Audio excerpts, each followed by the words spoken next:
Morning Church.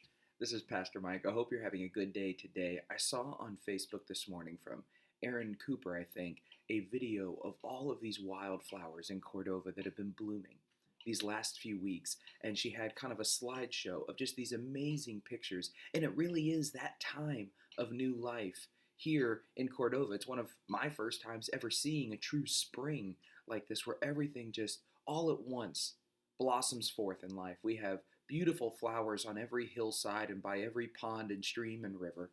We've got birds chirping and chittering in the trees. We just have so many signs of the vibrancy of life. And it reminded me of one of our texts for this week from the Song of Solomon. It's a beautiful book. It's one that makes a lot of us traditional Baptists maybe a little uncomfortable. Just because it can be a little romantic and we say, whoa, I don't know if my Bible is for that. But listen to these words of joy from the Song of Solomon. It says, "Look, the voice of my beloved. Look, he comes, leaping upon the mountains, bounding over the hills. My beloved is like a gazelle or a young stag. Look, there he stands behind the wall, gazing at the windows, looking through the lattice. My beloved speaks to me and says, 'Arise, my love, my fair one, and come away. For now the winter is past, the rain is over and gone. The flowers appear on the earth, the time of singing has come, and the voice of the turtle dove is heard in our land. The fig tree puts forth its figs, and the vines are in blossom. They give forth fragrance. Arise, my love, my fair one, and come away.'" It's such a beautiful statement of love and care. And I think it tells us something about the love that God has for us.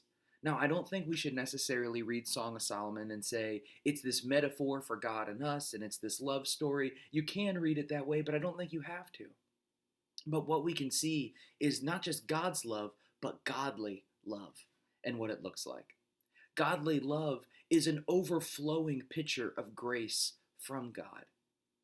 We can't have godly love for someone else and stop it from infecting how we view everything and everyone in this world. Godly love is not jealous. It doesn't guard against somebody else. Godly love is not fearful. Godly love is not doubtful. Instead, godly love looks at all of creation, the flowers, the turtle dove, everything, and says, this is all a sign that God cares for us. And so when we love someone else with godly love, we can't help but love the people around them, love the world that they inhabit, and the God who made them. So my prayer for each one of us is that we would be overwhelmed by godly love this day. That we wouldn't use our love as something to be guarded, hoarded, or protected against the dangers of the outside world, but instead, like Christ, we would walk into the world, dangerous though it may be, but love it and the people in it.